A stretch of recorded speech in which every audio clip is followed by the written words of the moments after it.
नमस्ते, मैं हूँ राहुल और आप देख रहे हैं मेरा रुख। दोस्तों, रूसी राष्ट्रपति व्लादिमीर पुतिन 16 और 17 मई यानी 2 दिन की चीन की स्टेट विजिट पर थे। इस दौरान उनकी मुलाकात चाइनीज प्रेसिडेंट शी जिनपिंग से भी हुई। 5 बार रूस के राष्ट्रपति बनने के बाद में पुतिन का ये पहला विदेश दौरा था, जो अभी वो 5वीं बार राष्ट्रपति बने उसके बाद में, और वो भी चाइना का। इस दौरे पर दुनिया की नज़र इसलिए भी है क्योंकि 7 महीने में पुतिन का ये दूसरा चीन का दौरा है। पिछली बार वो 17 और 18 अक्टूबर को चीन आए थे। इस विजिट को चाइना रशिया के डिप्लोमेटिक रिलेशनशिप की 75th एनिवर्सरी के रूप में भी प्रोजेक्ट किया जा रहा है। इसी पर बात करने के लिए सुमित जी ने उनके बिजी शेड्यूल में से हमारे लिए और हमारे चैनल के व्यूअर्स के लिए समय निकाला। सुमित जी, इसके लिए आपका बहुत बहुत धन्यवाद। Thank you Rahul ji. Thank you sir. Sumit ji, इस विजिट से मैं आपसे प्रोमिनेंटली 3 चीजें जानना चाहूंगा कि व्लादिमीर पुतिन इससे क्या एक्सपेक्ट करते हैं, उनको क्या चाहिए, और शी जिनपिंग के मन में क्या है, वो क्या एक्सपेक्ट करते हैं, और इस पूरी विजिट को दुनिया जो है वो किस एंगल से देखती है। ओके, पहले बात करते हैं कि दुनिया की बात करते हैं, बाद में पुतिन है शी जिनपिंग के ऊपर आएंगे। जी। पहली बात यह है कि आपको जियोपॉलिटिक्स के अंदर कई चीजों को इकट्ठा कर एज अ बुके देखना पड़ता है कि क्या हो रहा है। फिर आपको चीज समझ आती है कि बैकग्राउंड में क्या चल रहा है और हमें दिखाई क्या दे रहा है। सबसे पहले आपको याद होगा कि पिछले महीने टोनी ब्लिंकन चाइना में आए, विजिट किया गया, और आपने वो वीडियो भी देखा होगा जहां पर इनका प्रेसिडेंट जो शी जिनपिंग है चाइना के, वो बोल रहे थे ये कब वक्त कब जाएगा यहाँ से। तो लोगों ने पीछे से बोला कि यार रात को दफा हो रहा है, तो उन्होंने बोला ठीक है, घंटे गिनने शुरू करो कब ये यहाँ हमारी कंट्री को छोड़कर जाएगा। अब मैं ये क्यों बता रहा हूं, मैं इसलिए बता रहा हूं क्योंकि वो विजिट मांग कर अमेरिका ने लिया है चाइना से। It was not a scheduled visit. और विजिट करने का मकसद क्या था? मकसद था चाइना के ऊपर प्रेशर डालने का कि भाई आप रशिया की सपोर्ट करना बंद कर दो यूक्रेन के वॉर के चलते हुए। और चाइना ने बोला विल थिंक अबाउट इट, तुम यहाँ से वापस कब जा रहे हो। दूसरा, थोड़ा सा प्रेशर एक और भी था कि इनको यहां पर बोला गया कि आप रशिया को सपोर्ट मत कीजिए, वरना हम आपके जो बैंक हैं, जो बैंक ने लोन दिया है जो कंपनीज को जो आगे रशिया को सपोर्ट कर रही हैं, हम उन बैंक्स को ही ऊपर सैंक्शंस लगाने वाले हैं। आपको लगता है कि कम्युनिस्ट कंट्री चाइना जैसी इतनी बड़ी पावर बन गई हो, बेशक उनकी हालत खराब है, वो दादागिरी तो कभी सहन कर ही नहीं सकते। और अमेरिका ने धमकी दी सैंक्शंस की, और भाई अमेरिका की जो धमकियां हैं उससे तो नॉर्थ कोरिया डरता नहीं है, तो चाइना कहां डर जाएगा। उन्हें लगता था कि हम जब इनके बैंक्स के ऊपर सैंक्शंस की बात करेंगे तो चाइना झुक जाएगा। इन्होंने और अग्रेसिवली काम करना शुरू कर दिया, रशिया की सपोर्ट करनी शुरू कर दी। उसके बाद जो येलन है, इनकी जो फाइनेंस सेक्रेटरी है अमेरिका की, वो चाइना में आई, उसने भी झुककर बात करी है यहाँ पर। आप इमेजिन नहीं कर सकते कि येलन कैसे बात करके गई है। शी वाज प्लीडिंग कि आप प्लीज हमारे बॉन्ड्स को बेचना बंद कर दीजिए, जो चाइना के पास 1 ट्रिलियन से ज्यादा के बॉन्ड खरीदे हुए हैं, अमेरिकन जो गवर्नमेंट के बॉन्ड्स हैं। और उसने प्लीड किया, प्लस उसने बोला कि पुराने बॉन्ड को बेचिए मत आप, और दूसरा हमारे जो डॉलर भी आप लिक्विडेट करते जा रहे हैं वो भी मत कीजिए। अब ये बहुत लंबी स्टोरी है, ये कैसे कर रहे हैं, मेरे अकाउंट पे मैंने वीडियोस बनाई हुई है, आप जाके देख सकते हैं, and you can share those links also if you want to.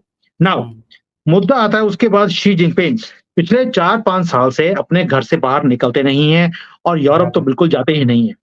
अब वो भी चले गए यूरोप लास्ट मंथ, और वहां जाते हुए आपको याद होगा कि जो यूरोपियन यूनियन के हेड हैं उन्होंने, प्लस फ्रांस के जो प्रेसिडेंट हैं, उन दोनों ने, मैक्रोन ने बोला कि भाई आप रशिया की सपोर्ट करना बंद कर दीजिए। चाइना ने बोल दिया, पहली बात तो चाइना ने ये बोला उनको कि क्या ये युद्ध हमारे कारण शुरू हुआ है? Answer is no. जब ये युद्ध हमारे कारण शुरू नहीं हुआ तो आप हमें कैसे बोल सकते हो? And who are you to tell us कि हम किसकी साइड खड़े हों, किसकी साइड नहीं खड़े हों। वहां पर उन्होंने बोल दिया कि ठीक है, वी शुड ऑल वर्क कि ये युद्ध खत्म हो जाए, लेकिन आप यूक्रेन को सपोर्ट करो तो जायज है, हम रशिया की सपोर्ट करें वो जायज नहीं है। ये कैसे हो सकता है? तो एक तो ये एक वहां पर बड़ा स्ट्रॉन्ग पोस्चर चाइना ने दिखाया, लेकिन बोल दिया कि हम तो शुरू से ही युद्ध के खिलाफ हैं, हम युद्ध नहीं चाहते, ये डायलॉग के साथ खत्म होना चाहिए। आप सोच के देखिए वहां पर तो ये डायलॉग की बात करके आए हैं और साथ में उन्होंने रशिया को इनवाइट भी कर दिया था चाइना में आने के लिए। अब बराबर। जो ये जो विजिट है, इसका इंपॉर्टेंस मैंने आपको दुनिया का बता दिया कि दुनिया के लिए इंपॉर्टेंस क्या थी, वो था चाइना को रोकने के लिए। लेकिन पुतिन ने यहां पर आकर ये दिखा दिया कि मेरी प्रायोरिटीज किसके साथ हैं, मैं किसके साथ खड़ा हूं और मेरे साथ कौन खड़ा है। पहली बात ये। दूसरा, जो ये विजिट है, इसमें हासिल क्या हो रहा है? हासिल ये हो रहा है कि जो अमेरिका है, यूएसए के मुंह पे कालख कैसे पोतनी है, ये उसका कार्यक्रम चल रहा है। चाइना इतना एग्रेसिव है आज की डेट में कि हमने अमेरिका को छोड़ना नहीं है। अब दुश्मन का दुश्मन दोस्त होता है। अमेरिका के 2 बहुत बड़े दुश्मन हैं। एक जुमांद्रू दुश्मन है जिसको रशिया बोलते हैं, दूसरा नया-नया अभी दुश्मन बना है जिसका नाम है चाइना। दोनों कम्युनिस्ट कंट्रीज़ हैं, दोनों बहुत बड़ी कंट्रीज़ हैं, इसलिए दोनों ने हाथ जोड़ लिया कि अब हम जो अमेरिका की दादागिरी है, इसको सहन नहीं करेंगे। ये जहां मन करता है उनको कंट्रीज को दबाना शुरू करते हैं। रशिया को जानबूझकर इस युद्ध के अंदर धकेला गया क्योंकि अमेरिका को अपने हथियार बेचने थे और उसके लिए पैसा नहीं था। जो रशिया का पैसा अमेरिकन बैंक्स में पड़ा था डॉलर्स के फॉर्म में, गवर्नमेंट का भी और कंपनीज का भी, उसे फ्रीज कर दिया गया और उसी पैसे से ये अपने हथियार बेचते जा रहे हैं। यानी कि अमेरिका ने अपनी तरफ से एक भी रुपया नहीं लगाया, रशिया के पैसे फ्रीज कर लिए और उसी पैसों से अपने हथियार बेचते जा रहे हैं यूक्रेन को और अपनी जेबें भरते जा रहे हैं। ये सारी चीजों को हाईलाइट किया गया है इस विजिट के अंदर कि अब दुनिया की हम दादागिरी, जो अमेरिका की दादागिरी दुनिया के ऊपर है, we are not ready to accept it. इसके लिए हम नया वर्ल्ड ऑर्डर बनाने के लिए भी रेडी हैं। अब ये बड़ी खतरनाक चीज है कि new world order which will be run by 2 communist countries। आप समझ सकते हैं कि दुनिया किस तरफ जाएगी अगर ये हो जाएगा। अब ये डेंजरस क्यों है? मैं आखिरी पॉइंट बताता हूं आपको why it is dangerous. China ने और थोड़े महीने पहले, 1 या 2 महीने पहले आपने सुना होगा कि चाइना ने एक डिक्लेयर किया है कि हम नेटो टाइप्स एक पूरा फोरम बनाएंगे जिसके अंदर पाकिस्तान को भी इनवाइट किया गया है। अब मैं आपको बता रहा हूं कि that time also I told, already 2 महीने पहले मैंने इन्फॉर्म कर दिया था और हमारा इंडियन मीडिया इस चीज को कवर नहीं कर रहा कि चाइना नेटो टाइप्स एक एसोसिएशन बनाने की कोशिश कर रहा है जिसके अंदर उसने रशिया को इनवाइट कर लिया है, तुर्की से बात चल रही है, ईरान को और पाकिस्तान को उसके अंदर इनवाइट किया जा रहा है। तुर्की को ऑफर किया है कि आप नेटो से बाहर निकल जाइए, हमारे साथ जुड़ जाइए। अब ये तुर्की के ऊपर है कि वो जुड़ना चाहेगा या नहीं जुड़ना चाहेगा। लेकिन बाकी जो 4 कंट्रीज है, Russia, China, Pakistan and Iran, इसके अंदर बहुत अग्रेसिवली बात कर रहे हैं कि चाइनीज नेटो को शुरू किया जाए इन 4 कंट्रीज के साथ। अब आप समझ सकते हैं कि भारत के लिए कितना डेंजरस मूव है कि अगर पाकिस्तान चाइनीज नेटो का पार्ट बनता है, उधर से रशिया हो, यानी कि हमारा मोस्ट ट्रस्टेड जो एलाई है, फ्रेंड है, हमारी हर जगह पर हमारे साथ खड़ा हुआ है, अगर वो चाइनीज के पाले में चले जाता है और पाकिस्तान उनके साथ जुड़ जाता है तो हमारे लिए लेने के देने पड़ सकते हैं। इसलिए ये जो है जो ये सारी मीटिंग्स हो रही हैं, ये सिर्फ अमेरिका को, यूरोप को या इस जो रशिया का और यूक्रेन का युद्ध है, उसी के प्रिटेक्स्ट में आपको नहीं देखना चाहिए। The game is much bigger than what meets the eye. मैं यहाँ चाइना बैठा हूँ इसलिए मैं आपको ये चीजें शेयर कर सकता हूँ because I am totally into these things कि क्या हो रहा है बैकग्राउंड में, और इंडियन मीडिया, दुख की बात है, इन चीजों को कवर ही नहीं कर रहा। बराबर। और ये बात बिल्कुल आपने सही बोली कि इंडियन मीडिया कवर नहीं कर रहा और शायद इसी वजह से यहाँ पर इस बात की कोई चर्चा भी नहीं है और ना ही कई इंटेलेक्चुअल लोगों को इस बारे में खबर भी है।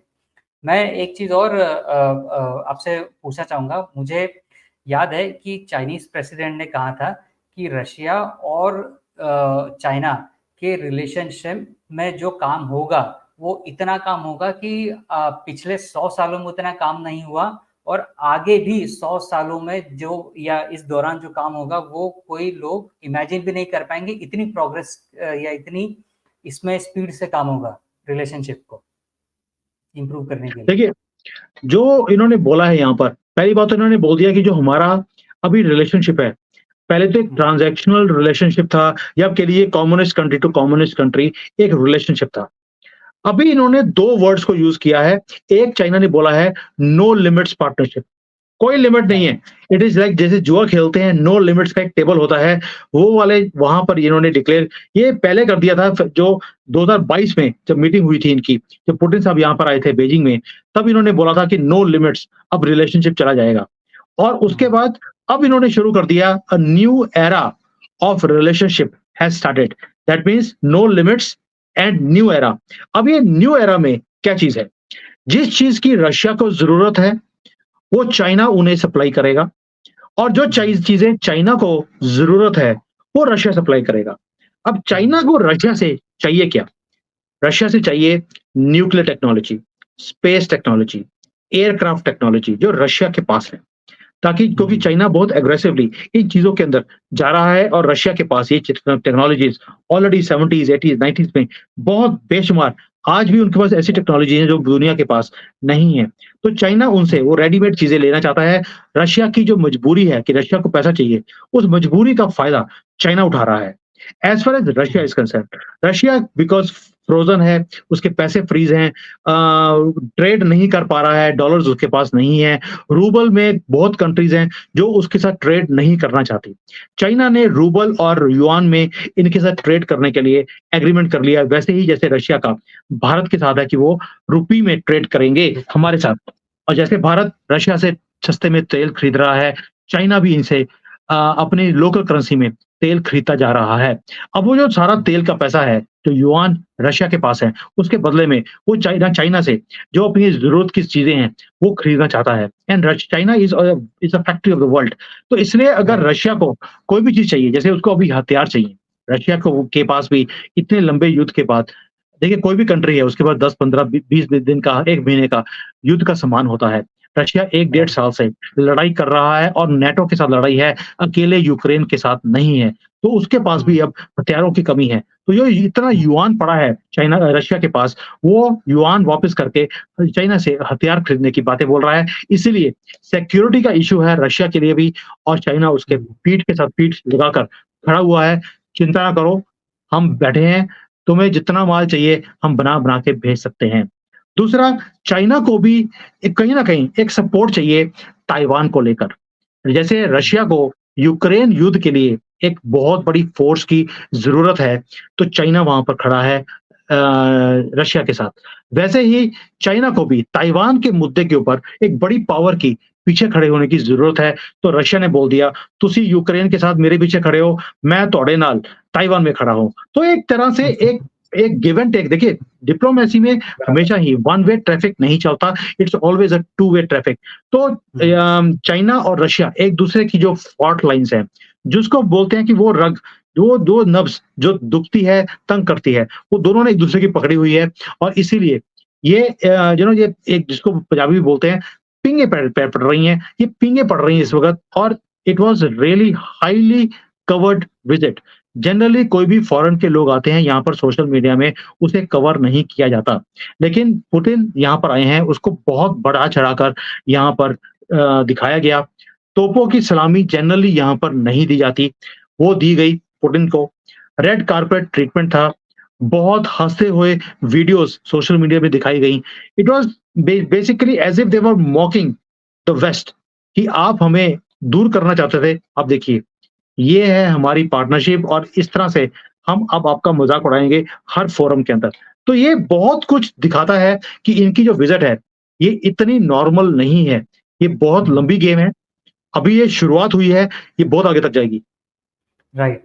और ये इस विजिट को कहाँ तो ये गया सिर्फ कुछ समझौते पर हस्ताक्षर होंगे, कुछ अंतर्राष्ट्रीय मुद्दों पे चर्चा होगी, पर जिस तरह से रशियन प्रेसिडेंट ने भी कहा है कि चाइना और रशिया की जो रिलेशनशिप है, ये अब तक के सबसे टॉप लेवल पर है, स्ट्रॉन्गेस्ट लेवल पर है। और आपने ये बात बराबर कही कि इंटरनेशनल डिप्लोमेसी में कोई किसी का दोस्त नहीं होता। इसके अंदर हर कोई एक दूसरे की ज़रूरत के हिसाब से गिव एंड टेक रिलेशनशिप को कितना बेहतर तरीके से यूटिलाइज़ करते हुए अपने मफ़ाद में, अपने प्रॉफ़िट में उसके हिसाब से फिर आगे बढ़ा जाता है। तो ये चीज़ चाइना भी बहुत अच्छे से समझ रहा है और रशिया भी बहुत अच्छे से समझ रहा है। इसका देखिए आपने इंडियन जी, जी, कंटिन्यू। नहीं, नहीं, बोलिए, बोलिए सर। राइट। तो इसका एक एक इंडियन पर्सपेक्टिव में आपने एक थॉट बताया कि इंडियन मीडिया जो है वो उसे कवर नहीं कर रहा है, पर और किसी या ये सिर्फ इलेक्शन की वजह से या फिर लैक ऑफ अवेयरनेस की वजह से या फिर इसकी इम्पोर्टेंस इतनी नहीं समझी जा रही है? देखिए, पहली बात है कि इंडियन मीडिया, इसे सिर्फ सेंसेशन से मतलब है। कौन सी हम्म, लड़की किसके साथ भाग गई, उन्हें उससे बड़ा इंटरेस्ट है। किसने किसको थप्पड़ मार दिया, वो उसमें लगे रहेंगे। किसने किसको गाली निकाली, उसके ऊपर बहस करेंगे। घंटों-घंटों लोगों को बुलाकर एक-दूसरे से लड़ाते हैं। ये टीआरपी का एक चक्कर है।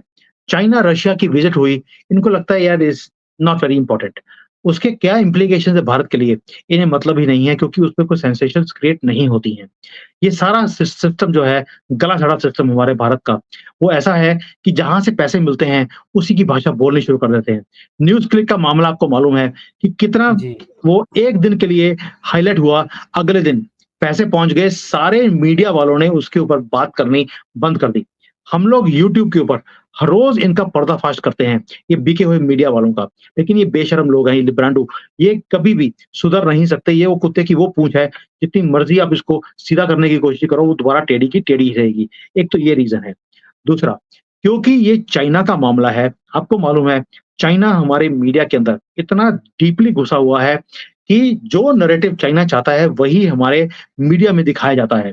क्योंकि चाइना अपना एक नेटवर्क खड़ा कर रहा है, वो नहीं चाहता कि ऐसी चीज़ों को हाइलाइट किया जाए, लोगों को एक अवेयरनेस आए कि चाइना किस लेवल पर प्लानिंग कर रहा है। तो मीडिया को मुँह बंद करने के लिए पैसे पहुँचा दिए गए हैं। न्यूज़ क्लिक तो झाँकी है, अभी तो और बड़े-बड़े नाम बाकी हैं। तो हम्म, इसीलिए हमारा मीडिया इन चीज़ों को कवर नहीं करता। लेकिन हम लोग कवर कर रहे हैं, बड़े ओपनली मैं इन चीज़ों को बड़े फोरम्स के ऊपर ऑलरेडी मैं राइट। डिस्कस कर चुका हूँ। गवर्नमेंट को भी रिप्रेजेंटेशंस पहुँची हुई हैं। यहाँ पर जब हमारे मीटिंग्स होती हैं, जैसे यहाँ पर एम्बेसी है, एम्बेसी के अंदर हम हम्म, जाते हैं, दे नो दीज़ थिंग्स। तो यहाँ से ऐसा नहीं है कि यहाँ पर वो सिर्फ छोले-भटूरे बना के खाते रहते हैं सुबह सारा दिन। जो हमारे एम्बेसी वाले हैं, उनके पास भी पूरी इन्फॉर्मेशन है और ये मिनिस्ट्री ऑफ एक्सटर्नल अफेयर्स के अंदर ये चीज़ें डिस्कस होती भी हैं। प्लस हमारे ऐसे लोग जो यहाँ पे कंपनीज़ में काम करते हैं, इंडस्ट्रीज़ में जाते हैं, गवर्नमेंट की पॉलिसीज़ को स्टडी करते हैं। एक-एक चीज़ के ऊपर नज़र रखते हैं हम लोग, क्योंकि बिज़नेस में हर चीज़ का एक इफ़ेक्ट होता है। जब मैं किसी कंपनीज़ में कंसल्टिंग करता हूँ, तो ये सारी चीज़ें हमें पता होनी चाहिए। तभी हम लोग एक राइट। फेयर ओपिनियन कंपनीज़ को दे सकते हैं। तो we have all these informations, कई बार जो एम्बेसीज़ के पास भी नहीं होती हैं। जैसे अभी रिसेंटली एप्पल ने कई कई चीज़ें करी यहाँ पर, तो हमारी जो एम्बेसी है, उसको पता ही नहीं था एंड दे वर शॉक्ड कि ऐसी चीज़ें जो आप कर रहे हो, या इलॉन मस्क ने यहाँ पर आकर कौन-सी जी। चीज़ें की डिस्कशन करने वाला है, we had come to know 1 month in advance, कि ये हम्म, पूरे दुनिया की किसी मीडिया को वो चीज़ें नहीं पता थी। सो हम लोग जो भी चीज़ चीज़ हमारे नज़र में आती है या नोटिस में आती है, we do share with the government people here also, ताकि गवर्नमेंट तक जो भारत में बैठे हैं, उनके पास आवाज़ पहुँचे। लेकिन उस आवाज़ को मल्टीप्लाई, एम्प्लीफाई करने के लिए मीडिया का बहुत बड़ा रोल होता है। सैडली हमारा मीडिया उसे कवर करता ही नहीं है, क्योंकि चुप रहने के पैसे मिलते हैं। हम्म। तो जी एक आखिरी सवाल मैं आपसे ये पूछना चाहूँगा कि रशिया जो है वो भारत का एक बहुत अच्छा दोस्त है और हुँ, रशिया ने हर एक बुरे समय में भारत को सपोर्ट किया है। फिर वो डिप्लोमेटिक सपोर्ट हो या फिर आर्म्स का या हथियारों का सपोर्ट हो या फिर किसी भी प्लेटफ़ॉर्म पे सपोर्ट हो। और अगर वो चाइना के इतना करीब पहुँचता है, तो भारत के लिए ये डिप्लोमैटिक तौर पे कितना बड़ा इश्यू हो सकता है? देखिए वेरी वैलिड क्वेश्चन। मैंने पहले बोला आपको कि रशिया हमारा मोस्ट ट्रस्टेड एलाई रहा है, फ्रेंड रहा है, और हमारी हमेशा जब भी ज़रूरत पड़ी है, अमेरिका ने हमें हमेशा धोखा दिया, रशिया ने कभी भी धोखा नहीं दिया है। लेकिन अब क्योंकि रशिया खुद फँसा हुआ है, उसे दोस्त चाहिए। हम रशिया से तेल तो खरीद रहे हैं, लेकिन रशिया से हथियार खरीदने हमने बंद कर दिए, क्योंकि हमें भी लगता है कि लॉन्ग टर्म के लिए ये सस्टेनेबल नहीं है। हमने भी दुनिया भर से हथियार खरीदने शुरू कर दिए, बेशक वो राफेल हो, और जैसे जैसे कि फ्रांस से खरीदा है, या वो अमेरिका से ड्रोन्स लेने हो, या किसी और कंट्री से।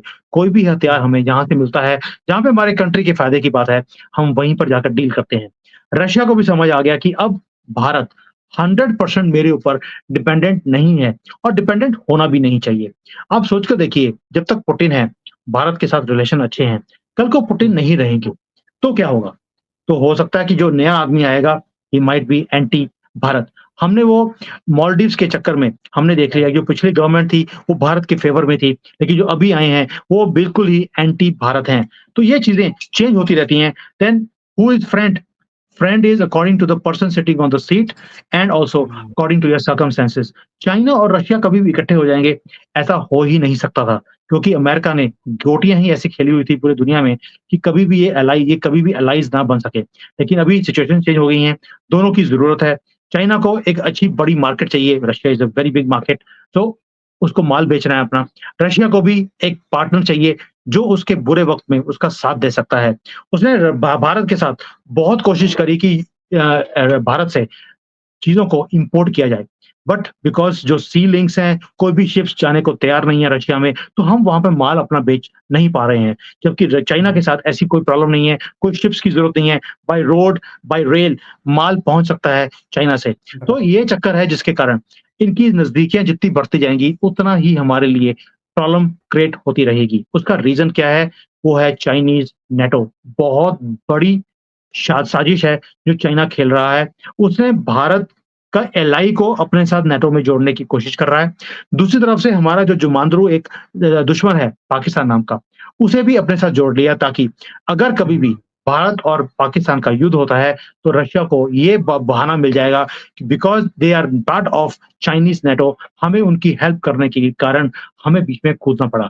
तो ये एक बहुत बड़ी चैलेंज है भारत के लिए। अब देखते हैं कि आगे आगे जाकर जैसे भारत ने रशिया को अमेरिका को बैलेंस किया हुआ है, उधर से हमने मिडल ईस्ट है या इज़राइल है, इनको बैलेंस किया हुआ है। अब अगर अगर रशिया चाइनीज नेटो का पार्ट बनता है, तो हम उसके बाद चाइना और रशिया को कैसे बैलेंस कर सकते हैं, इंक्लूडिंग पाकिस्तान, ये देखने वाला होगा। लेकिन एक स्टेटमेंट है भारत में जो बड़ी ही कॉमन है, मोदी है तो मुमकिन है। अब मुझे पूरा विश्वास है कि मोदी है तो बिल्कुल मुमकिन है। बिल्कुल जी, मोदी है तो मुमकिन है। इसी बात के साथ में आज के डिस्कशन को वहीं पे पॉज करते हैं, रोकते हैं, और इन फ्यूचर और किसी इंटरेस्टिंग डिप्लोमेटिक और इंटरनेशनल टॉपिक के साथ में आपसे बात करने का ज़रूर ट्राई करेंगे। तब तक के लिए आपके समय के लिए बहुत बहुत धन्यवाद। Thank you.